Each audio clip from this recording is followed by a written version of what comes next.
What is up, Internet? Welcome back to another episode of Game Chat with Tom and Lucas. I'm Tom. This is Lucas. And thank you for showing up today to tune in, listen along, talk about some games, do it up. And how we doing, Lucas? What's been good? We're getting right into it today. How you doing, man?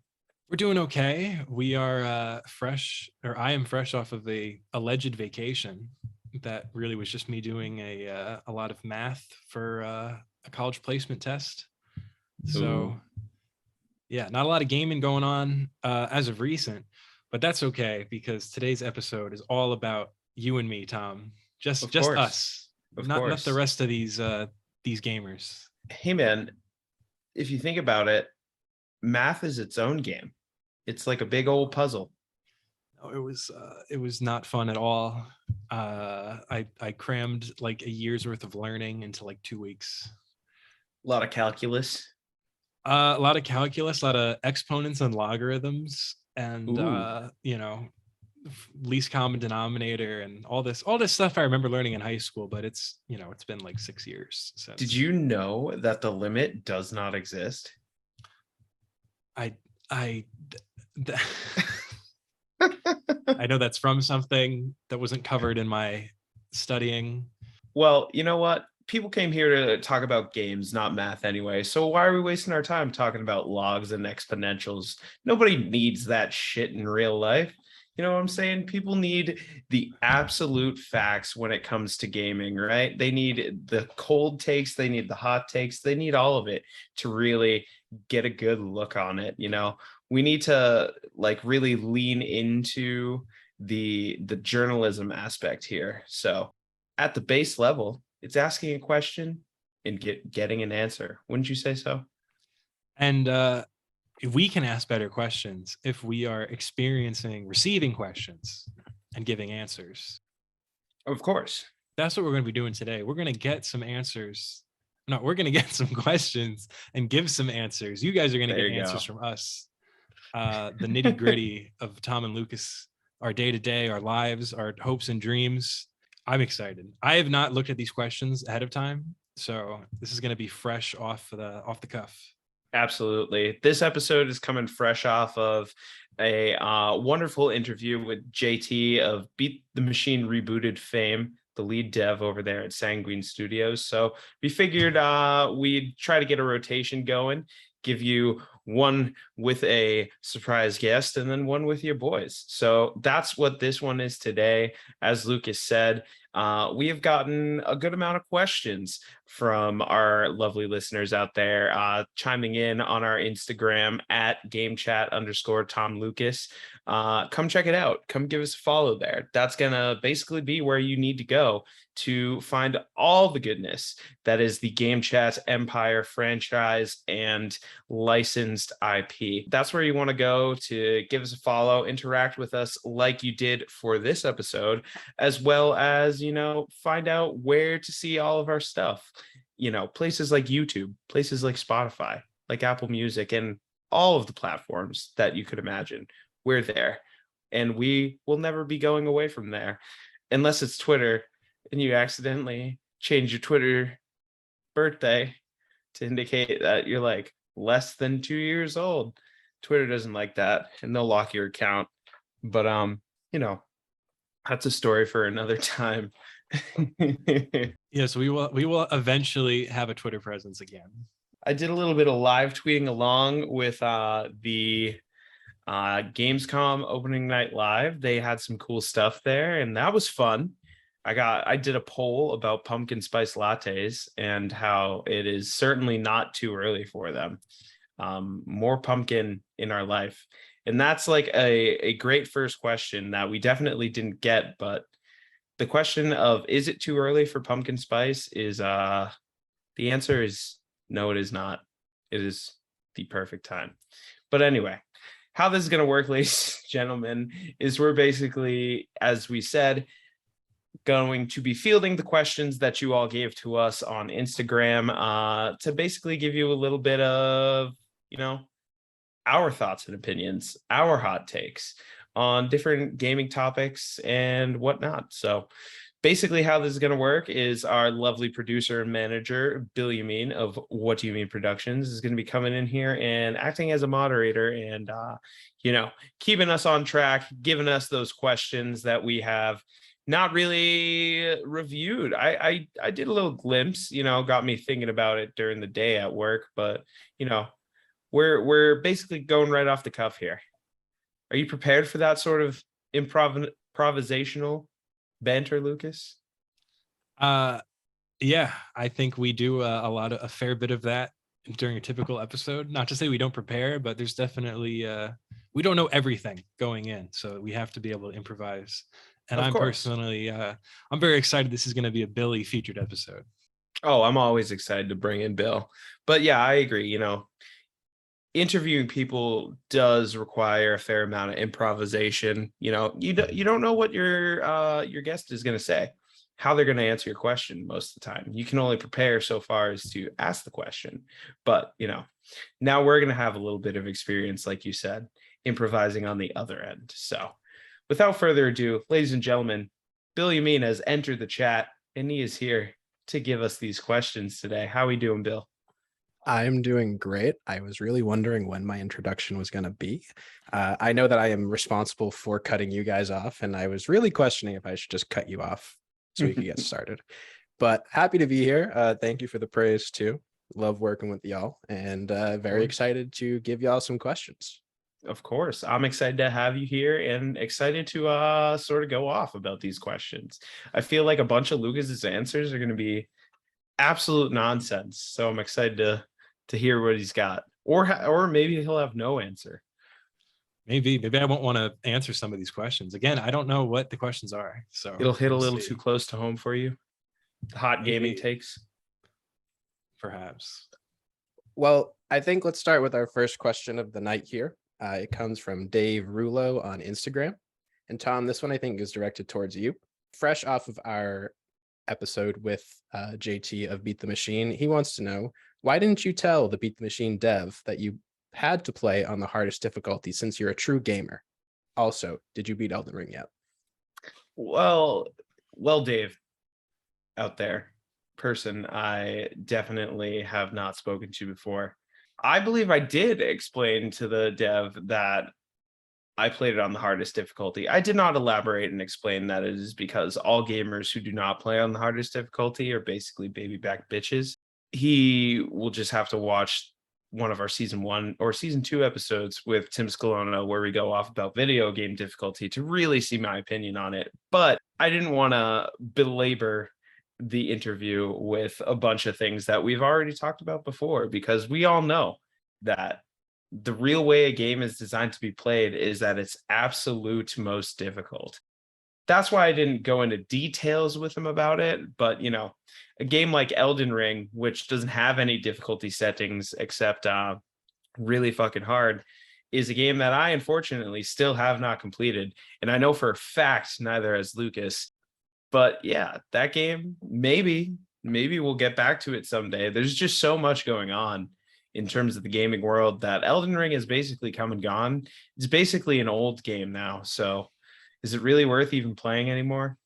I mean, it came out this calendar year. I wouldn't say Elden Ring is old news. Old game, old. But it'll definitely compete for Game of the Year awards at the end of the year. So maybe we will get back to it, maybe we won't. But it's as Tom said, I have not made any progress myself in many moons on that. So, but plan to get back to it eventually. Many an Elden Moon.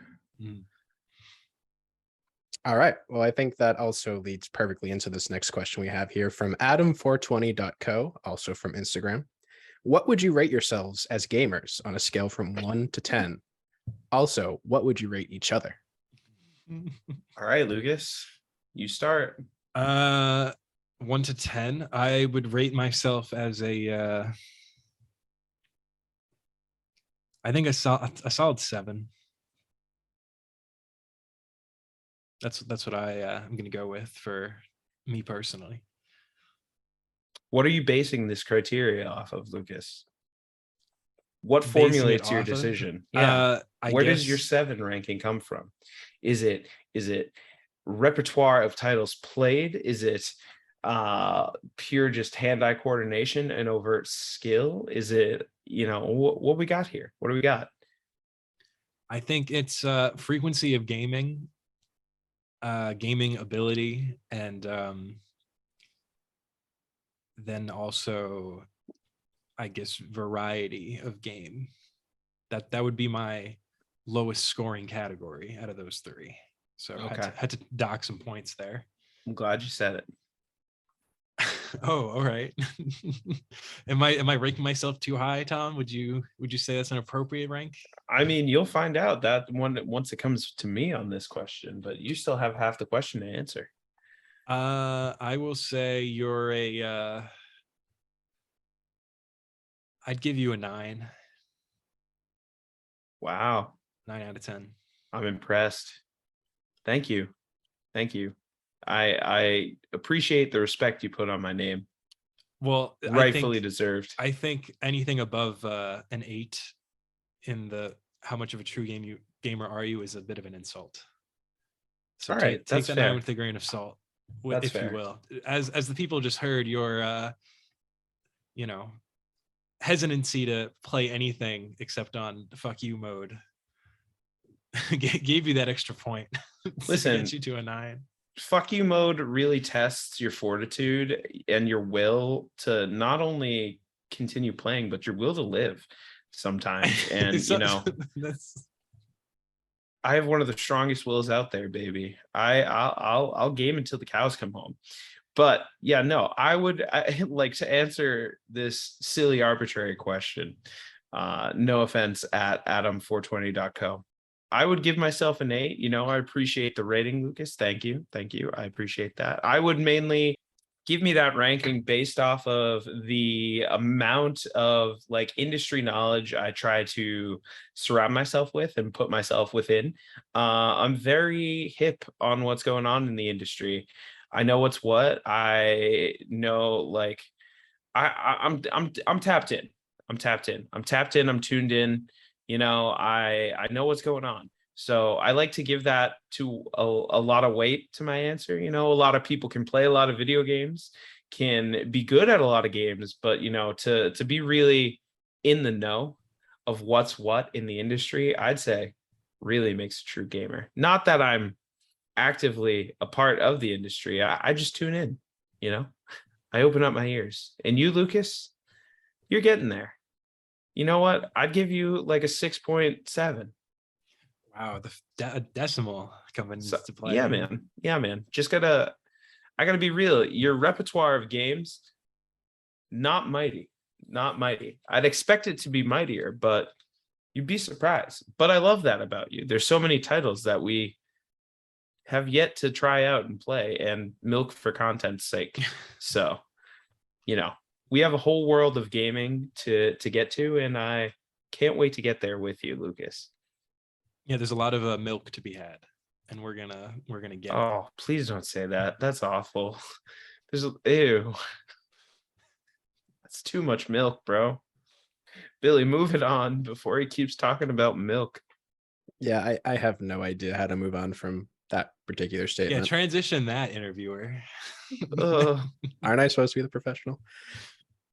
Okay, so let's move on then to something that doesn't directly criticize you both as gamers. Blake Flakes 909 from Instagram asks, if you could have one power from a video game character, which would you choose? I'll definitely roll with this one. This was one that got me thinking that I saw ahead of time. Obviously, my cop-out answer is Spider-Man, since he has a massively popular and hit franchise that just recently came to the PC and the Steam Deck. Check it out if you haven't. One of the best games of all time. Marvel's Spider-Man 2018 and its follow-up, Marvel's Spider-Man Miles Morales 2020. So that would be my obvious cop-out answer. But, there's a lot of wonderful characters out there that, are exclusive to the video game world that haven't really crossed into other mediums and whatnot. I don't know. The one that automatically comes to mind is just Oh, there's so many good ones, man. Like, do I want to be a dragon? Do I want to be like Spyro? Do I want to spin really fast like Crash Bandicoot? Or, maybe I want to have any of the innumerable amount of moves that Pokemon have. But I think what I land on with kind of a quick on the fly answer is the powers of one Cole McGrath from the famous Infamous series on the PlayStation. Infamous was a game that came out on the PS3. I want to say it was maybe a launch game for the PS3, but don't quote me on that. But the game is spectacular, and this man is basically a lightning powered conduit. Essentially, there's a bunch of people who basically are called conduits, who get different elemental powers, and he controls lightning. He can zap lightning from his hands. He can float and hover around. He can leap 50 feet up in the air and smash down and make a giant shockwave. He can control the power in cities and do cool. And he has in Infamous 2 this cool like power line thing that he smacks people with and he electrocutes it. And he can also grind on rails like trains. Cool ass motherfucker. He later in Infamous Second Son, that guy actually, you know what? I'm gonna take back my answer. And even though this was the worst game in the series, I will trade Cole McGrath for Deslin Rowe from Infamous Second Son because he is not limited just to lightning powers. He also he gets a bunch of different ones. He's got smoke powers and rock powers and lightning and neon powers and like techno sorcery powers. I don't really know what that one is, but it's dope as hell. And he has multiple abilities that he inherits throughout that game. So that would be my answer. Cole McGrath does turn into a vampire as well. So I don't know if you can count those powers. So that definitely is a toss up for me, but I'd have to go with Deslin at the end of the day. Lucas, you ever play Infamous? You ever see or hear of Infamous? I have heard of Infamous Second Son. Great game. I've not played it myself. You should check it out. I think it is part of the PlayStation Plus collection online catalog. I don't know. It's probably free. I would check it out. Very good stuff. Thank you for the recommendation. And I already forgot the question. If you had to pick a character's powers from any game that you could have, what would you pick? Ooh, The question specifically asked for one power, but Tom just chose all of them. And then Tom changed his answer mid-answer. I would say for singular power, I am very tempted to go with Red Dead Redemption's Deadeye. But you doing a lot of shooting your day to day? Well, if I had Deadeye, I would be. Are you kidding me? I could slow time down every time I want to take a shot. I think I'm gonna go with Kratos's regen ability. Like health regen? Like physical damage regen. That's very useful. Quite a lot of it's quite a widespread ability in video games, but very useful to have. Yeah, just I wouldn't do anything different in terms of like I'm not gonna go fight crime with that, but that's like a passive ability. If I were to get, you're right, it's like if you have the potential to get seriously hurt and you have that ability, you're gonna be okay. So very good point. If I have the potential to like twist my ankle like hiking or something, just give it 2 minutes and I'm gonna be good. I'm gonna be good as new. So I think that's what I'll go with. You're thinking very practically here. You're not thinking about, jumping off of skyscrapers to create giant explosions on the ground and like tapping into power lines. You're thinking like, hey man, what if I like cut myself doing specifically like my hedge trimming? Don't want to be dealing with an infection. I mean, sure. I guess that would be useful for that for that specific Hey man, use. it's practical, smart. Now this question has gone thoroughly off the rails. Lone Human from Instagram asks, will the Rick and Morty game live up to the hype? And I looked it up and I don't think there's a Rick and Morty game coming out. I think they mean High on Life. Oh, that game looks I a have lot heard of of that. fun. That game looks a lot of fun. Lucas, take it away. So that was one of the games that Gamescom that had the like world premiere from Mr. Keeley. Well, it premiered somewhere beforehand, but it had a clip at Gamescom for sure. Will it live up to the hype? I think it definitely has the potential to do so.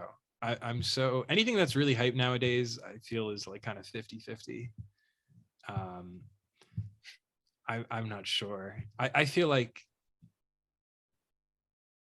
I don't know. I'm not sure if I feel too strong either way, because Rick and Morty is great, and then Solar Opposites is like not so good. So You're the only person I've heard say that, by the way. Most people say they don't know what that is, but the people who do know what it is say it's very good.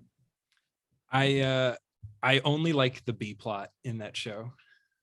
I haven't seen I couldn't it, so. care for the main characters, but the side story is really, really good. Okay. So I'll have to check it out. Yeah, I see. Have you seen this clip that's been making rounds on the internet lately from this new game where you can murder alien children and your talking gun is like trying to talk you out of it, and then you end up doing it anyway, and he's like, wow, we really went there. We really crossed that line, huh?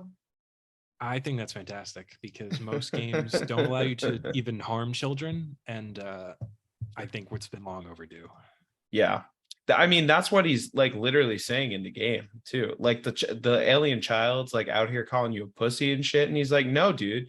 And then your gun's like, no, dude, we can't kill kids. And then you shoot it anyway. So it does look pretty funny. I thought it was looking kind of like a little like almost gimmicky at first, kind of like a very like small experience. But I don't know, the more I see this game, the more varied the weaponry and the combat is in this game. And each weapon you use speaks to you and talks to you. Like I saw, like you can pull up Knifey, and Knifey is like literally a psychopath, and he's like, what's up, I'm Knifey, I'm ready to fucking kill people and stab people, I also have a grapple shot, and they like do shit like that. So it looks pretty cool and funny, because anything from Justin Roiland and the squad over at Squanch Games, they're doing it right. I hope At Lone Human meant this game. Technically, there is two actual Rick and Morty games out there. One being Rick and Morty Virtual Rickality, which is the VR title, and the other being Pocket Mortys. Morty's. I'm pretty sure. Did that come out when we were both in college? That has been out for at least 5 years. I feel like we were both. He's talking about. No, for sure. He definitely. I think that came out like season 2 or 3 of the show, which would have been. It was season 2. I remember. Okay. I played so much of that game. I also played a good amount of Pocket Mortys, but like most mobile games, I get sick of it after like a week. It was just a Pokemon clone. For sure. It was. For sure. It was kind of a sad Pokemon clone too. But, good enough to hold my attention for a bit. And I hope High on Life holds my attention for quite a bit longer, because it does look good. What's the release date on this bad boy, Lucas? I mainly asked. It is okay. It is at the end of the year. Oh, yep, December 13th. Mm-hmm. Also, will be on Game Pass, the best deal in video games, which just came out with the friends and family plan. So, not to bow down to the Xbox overlords too hard, but if you don't have Game Pass, it's almost too good of a deal to be true. And that's what they bank on. So, if you have it, start playing your damn games on Game Pass, people. This is myself included, and I will definitely check this one out. So, High on Life, I bet it's a 7.7 out of 10. That's what I give it. Wow, that's That's my pre-hype well, ranking. What's your like Metacritic out of 100? Would that be a 77? Sure. I think that's pretty low. Yeah, that does sound low, but you know what? I'm just going off of me and you have to develop a game chat scale. We have to come up with our own A ranking scorers system. table. I'll do a nice round 80 I like to see it. with the potential to surprise and be higher. Okay, facts. I can see it happening. You were talking about games that held your interest for a little bit of time. And this question comes from T Carboni 14 on Instagram. I assumedly their significant other. What is your favorite Animal Crossing villager? That's friend of the pod, T Carboni, who we've had on twice. What up, Tim? Thank you for your question. Much appreciated. Thank you for all the questions so far, ladies and gentlemen. We really appreciate this. And, we've been having a good time doing this. In terms of Animal Crossing villagers, I'm going to have to quickly look up a bunch of Animal Crossing villagers. Yeah, Because I know faces. I don't know names. So doing a quick scroll on Wikipedia real quick. I don't know. I'm kind of stuck. Like, Bill, I want to hear your answer to this question real quick before I formulate mine, because you've put quite a lot of time into Animal Crossing. That is true. My answer is Pashmina. She is a goat-like character. She was the first villager I had on my island from New Horizons, and she is my queen. She literally was my number 2 on my island. Any decisions I had, I always talked to Pashmina before. Of course, you can't actually talk to them, so I faked the conversation. That is 100% true. Kind of love that. Interesting that you went with a goat. I don't know if I'd go with a goat. I usually tend to like either the big crazy looking characters. Like, what's his fucking, is there a lion named Lionel? Yes, he is my number 3 on my island. What are the other lions? I feel like I had a guy that I like really liked on my island. I think he was a jock type. It wasn't Lionel. Wasn't Leopold. It wasn't Bud. I don't know who this is. But if I had to pick one, like off the top of my head, that I really enjoyed when I was playing specifically the most recent game. Oh, I just saw him. Hold on. I'm pulling up his name. It's well, it's kind of a tie between the two, right? It's kind of a tie between Bill, who's a duck. He's a jock type. His main thing that he says is quacko. And the first time I saw that, I was definitely inebriated when I was playing alone in my house during the pandemic. And I played this and he said quacko, and I literally like I couldn't contain myself for a solid like 25 minutes. I usually change the things they say, but I always left his because I thought it was very funny at the time. And then the other guy that I really, really liked was Apollo the Eagle, just because he was like all the cranky ones, the cranky like disposition, I guess. They were just fun to be around, and all the eagles, they always sound like, and I really liked their super low voice, and they were always like crabby and pissed off about something, and I'm like, man, must really suck living on this Animal Crossing island, being an eagle who can just fly away. So yeah, those are mine. Lucas, I know you're not really a Nintendo guy. Maybe you haven't ever played Animal Crossing, but if you had to, if I'm betting you looked up a list of villagers and you probably found one that you found somewhat appealing. While I have not played the most recent Animal Crossing, I did play New Leaf on the 3DS. Oh, so I do have some experience with the series. I know Tom Nook is a filthy communist, and Tom Nook is like the best character. And the mole that when you don't save, he yells at you for 25 minutes. That was really annoying. But my favorite villager for at least for New Leaf I'm not sure if he's in the newest iteration, was Leonardo the leopard. Okay. And Okay. he was a jock type. His his catchphrase was flexing, and he was just really into working out. So You just see him like catch a pump in the middle of fucking nowhere. he Like would just benching. he would like have like dumbbells and like exercise like next to a tree. He's like, oh, this is where I go to work out during the day, so Yeah. nobody can see me. So he was one of the few characters where, like, when you befriend someone and you've known them for a while, they'll be like, "Oh, do you want me to change my catchphrase?" I did not change his catchphrase. Yeah, Kept it this as flexing's a pretty good one. What's up, flexing? You know, the catchphrases are low key the best part about the game. I always find them pretty funny. Honorable mention to Puddles, the Peppy Frog.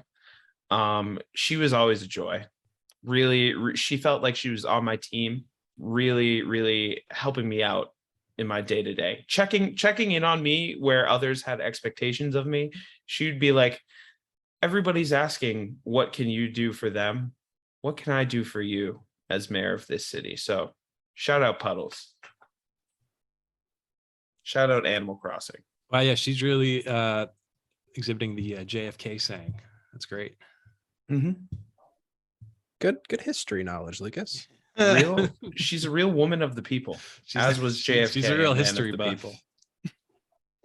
Well, I'll move on from our next question here now that we're getting a little bit more in our feels. From D_A_N_Morano. He asks, has a game ever made you cry? A few. Off the top of my head. Oh, well, Lucas, you go first on this one. I am trying. The answer is 100% yes. I'm trying to think of ones that don't immediately come to mind. I have two that immediately have come to mind of late. I can go ahead. You go first. Obvious one would be when Arthur gets sick in Red Dead, and you just know he's gonna die. But then don't you get to play as the main character from the first guy, John? Well, yeah, but you spend the whole game with the one guy. It's like, you're sad that he's dead. It doesn't lessen his death that it's like you can still play after he dies.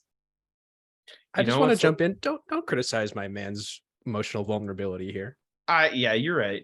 I shouldn't. That's like 90% of the game is you play as the dude. I'm being judgy. I'm sorry. I'm telling you, listen, you like he's great. I mean, yeah, you do get to play as John at the end, but it's like you spent the whole time with like in the original Red Dead, you play as John the whole time, and then he dies, and then you play as his son at the end. So it's like a similar concept, but yeah, that was pretty tough. And then I didn't cry like full on, but at the end of God of War, like when you've made it to like the mountaintop, that was pretty like that was moving. Moving. It was like a powerful, because it's like you went on this journey with them the whole time, right? You grew with these characters. It was like Kratos is really at peace at the end. Kratos takes his bandages off and he's like, I have nothing left to hide. And he's like, well, you haven't told your son everything, but I'll get you props. You definitely he doesn't need to. You definitely have changed. Maybe that'll be the focus of the second game. But yeah, those are my like first come to mind answers. Game's gonna be wild. The one that definitely got me, like, I think harder than I've cried at, like, because I'm a crier. I cry at movies. I like literally was again slightly inebriated and went to the movies this week with Paige, and we saw the Black Panther trailer come on. And like, to give you guys an example, like I was like tearing up at the Wakanda Forever trailer, and Paige, I lean over to Paige and I'm like, that movie's gonna be so good. And she's like, are you crying? The movie hasn't even started. And I'm like, I know, but like still. But anyway, the game that got me like literally like hyperventilating, sobbing was easily The Last of Us Part 2. So many gut-wrenching, heartbreaking moments in that game. spoilers for all of these games that we've talked about, but this is the big one, like specifically at the end where like Dina wakes up and her and Ellie are in the house, and I'm pretty sure Dina's had the baby at this point, right? She's had the baby. She's not still pregnant. She's had the baby at this point. Ellie, they're basically like the mothers to this child, and then they're just like arguing because Ellie's got to go back for revenge against Joel and Jesse and all her friends. And Dina's like, don't go. You shouldn't go. But then Ellie still goes anyway. And it's just like, oh, really kills you. Really, really kills you. That one got me. I had to like pause the game for like a solid like 25 minutes and like go for a walk because I was like, that affected me. That was big. Honorable mention to when Aunt May dies in Spider-Man, and Oh yeah, that was that one was big that's a good too. pick.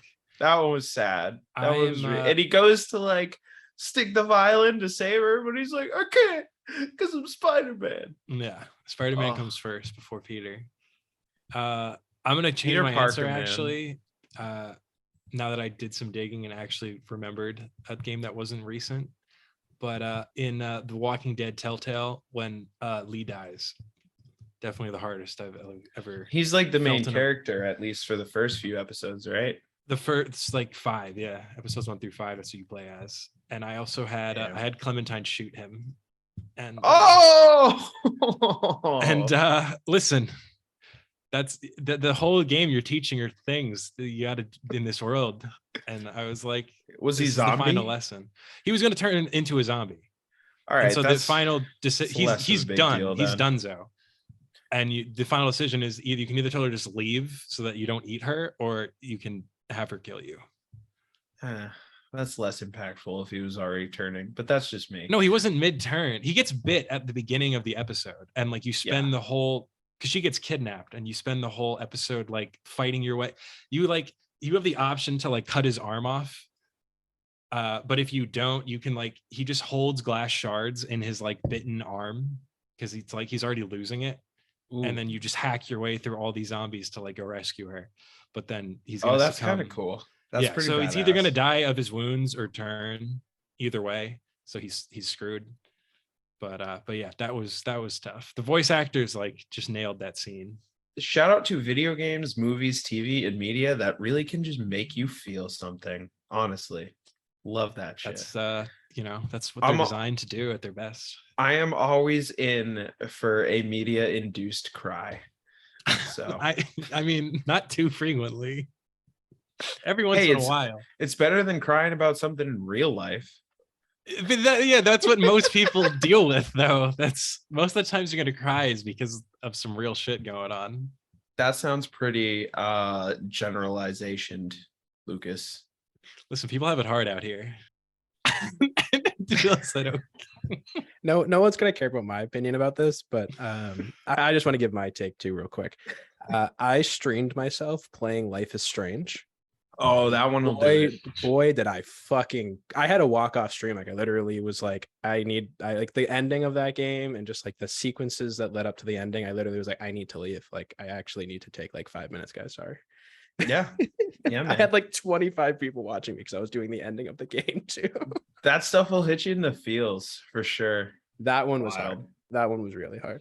I'm going to move on to a game that I think makes Tom cry in a different way. Paige Giraffe of Instagram asks, why does Tom suck so bad at Madden? Wow, that's not even true. I feel like this That's is a just question I should blatant answer. cap. Shut the fuck up. No, you don't. That's just blatant cap. I feel disrespected by my fiance for the world to see. And wow, that's cap. I'll kick your ass in Madden any day, Paige. Let's go. I feel like that would make for a good viewing experience for our loyal listeners. I would watch that 100%. It'd be a slaughter. Anyway, go ahead, Lucas. You were saying? Well, I was gonna say the obvious is just ball security. You gotta protect the football. That's fair. I throw quite a lot of picks. I'm not even. It's not even like I'm bad. I just like. I throw a lot of picks, but I'm not bad. Tom, if I hear Paige in the background. She just like she wasn't home when we started this podcast. She has since gotten home, and all I just hear her say after I say it's not even like I'm bad. It's just yes, you are. you just gotta, don't put the ball in a precarious position. I didn't realize I was getting bullied this episode. No, this is we're trying to grow. We're trying to grow as gamers and as players, and just a little bit of things to work on. But maybe Madden 23 will be your like coming to Jesus moment, and it'll just click. I have a question. Are you getting Madden 23? Because if you do, I have to. And then Tim Scalona will buy it 6 months from now, play it twice, and yeah. Yeah, that was a wasted purchase. I'm not sure. I'm still 50-50 on it. I don't know. But I will definitely let you know, because we'll have to. I mean, we'll play either way, whether it's last year's or this year's iteration. Let's see. 69 on Metacritic. I don't like how expensive it's been. 1.4 user score though. That's that's to be Madden. expected. That's to be expected. Madden is always not good. I'm not bad at Madden.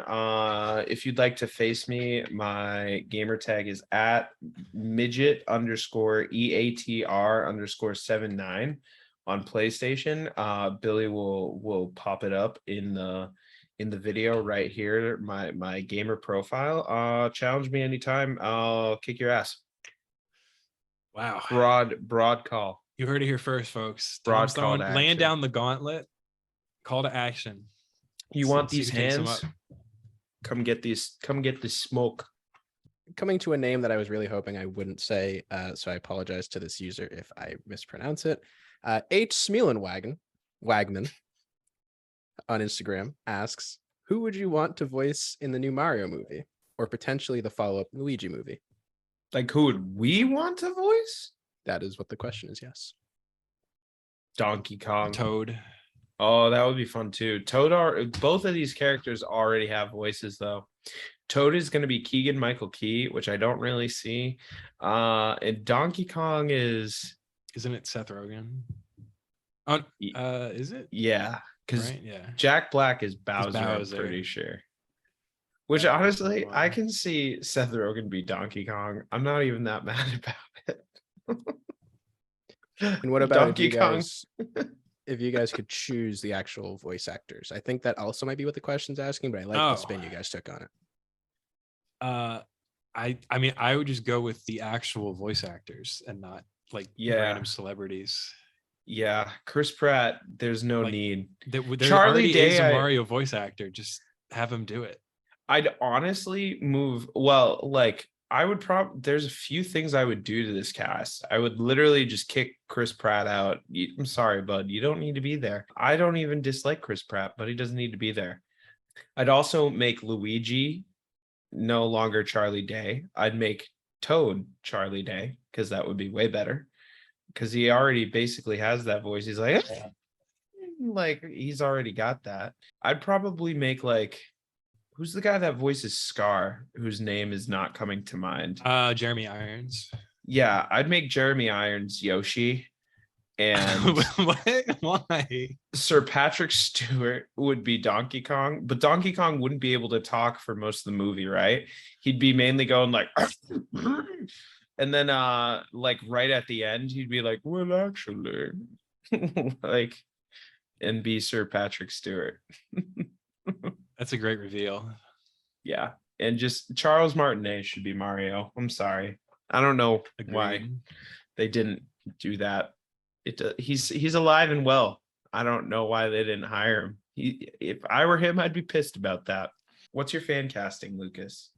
I mean, I don't know. I just keep as many original people as possible for people that are actually gonna like talk, and then like if characters like that don't typically talk, you want like I think Jack Black as Bowser is cool, like in terms of doing a voice for a character that we're not really like. We don't already have like a specific sound that we're used to is cool. But I don't know. I still like the voice actor for Mario is so incredibly talented. Like even outside of just Mario, like he voices Parthenax in Skyrim, and it's like a totally different like voice. Is that one of the dragons? Yeah, Oh, that's kind of cool. that's I like the didn't know dragon that like helps you like fight Alduin. He's like a main character. What? Yeah, and it's like a deep, like gravelly, like totally different, but same guy. Just to make sure we cover all spectrums of the question here, and you guys, Tom, you said you'd be Donkey Kong, and Lucas, you said you'd be Toad, right? Just in case that's I actually would, the yeah, question I we're think asking. that would be like just fun to try to do that voice. Tom, you look very perplexed about this, but I think I'm going to move on if you're ready. I just rock Tom's world. I just listened He doesn't to a know what to voice. think. I just listened to a voice clip of that, and Mhm. it like my mind is blown. That's incredible. He is like most people's favorite character in that game. That's too. incredible. Yeah. All right. Well, keeping on the topic of video game movies, T Carboni 14 has another question for you guys. Tim asks, what is the best video game to movie adaptation, and what game do you think would make a good movie adaptation? Best video game to movie adaptation is like easily Sonic the Hedgehog 2. No I'm gonna go contest. with Mortal Kombat 1995 in terms of just being. It's not a good movie, but it's so funny. It's an enjoyable watch. Okay. I'm not going for most of these are not going to be quality films. I mean, some honorable mentions, right? The Assassin's Creed movie, honestly, was pretty good up until the last third of it, and then it spun out of control. It did the same thing the games do, which make them not great objectively. Focuses way too much on the present. Nobody cares about that. Honestly, the Uncharted movie was a good movie. It was fun. It was funny. It was not a good adaptation of Uncharted, but it was a good movie and is now on Netflix. So check it out if you haven't. You got any honorables, Lucas? Any ones that stick with you? No. Okay. Well, there's not these. This is not a good list of things to choose from. no, not at all. Well, what about the other way around? What if you could make movie adapt a game? movie? Yeah. I don't know. I think it's very maybe like Last of Us, something that's like kind of grounded enough that you could make a film about it. No. Other way around. What do you mean? Okay, first of all, I thought it was if you could make a game into a movie. No, if you could make a movie into a game, right, Oh. Bill? There was a second question asking, what game would you make into a movie? Yes. And also, Lucas, The Last of Us is a TV show is coming. So boom, good pick by me. Yeah, Clearly there's it's not a demands. movie. I'd say that qualifies. No, but isn't the question which movie would you make into a game? No, he just No, reread it. It's which It's game would you what make is into the a movie? best video game to movie adaptation, which you answered Sonic the Hedgehog 2. And the second question that Tim asked you guys was, and what game do you think would make a good movie? Wow. Oops. How would you make a movie into a full-fledged game? Well, we've seen it before with like the Lion King game and like But the Shrek what? games. The Lion King Licensed game? games are a big thing. Yeah, the Lion King game is notorious for being an NES game that's unbeatable. I believe Yeah. it was NES, or it's either NES or SNES. I don't King. remember exactly. 1994 platform-based. Oh God. Anyway, This if is- I had to answer this question, I'd probably say that game into a movie, I don't know. Infamous would be cool to see.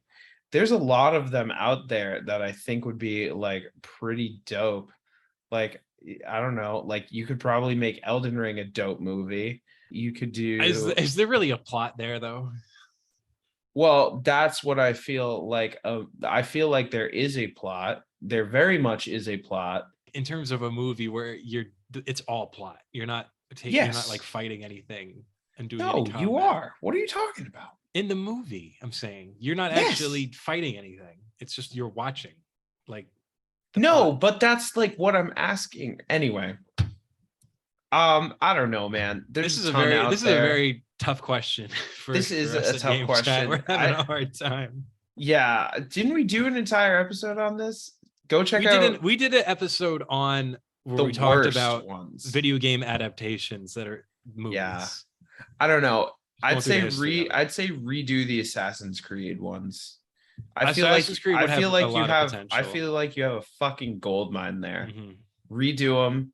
Honestly, it like fits in line with Ubisoft's whole like, oh, we're multimedia and our stories even in real life. So I feel like if you did that right, you could make it good. There's our pitch, Ubisoft. Take us up on it. And Blake Flakes 909 has another question for you guys. What's a video game genre and theme combination that you would like to see more of? For example, I'd like to see a steampunk open world action RPG, almost like Dishonored meets Skyrim. That would be sick. Well, I don't really like Skyrim, so I don't know how sick that would be for me. But Lucas, what do you think? That's a very tough question because you have to link a theme to a style of game that you think goes. It's a tough off the cuff.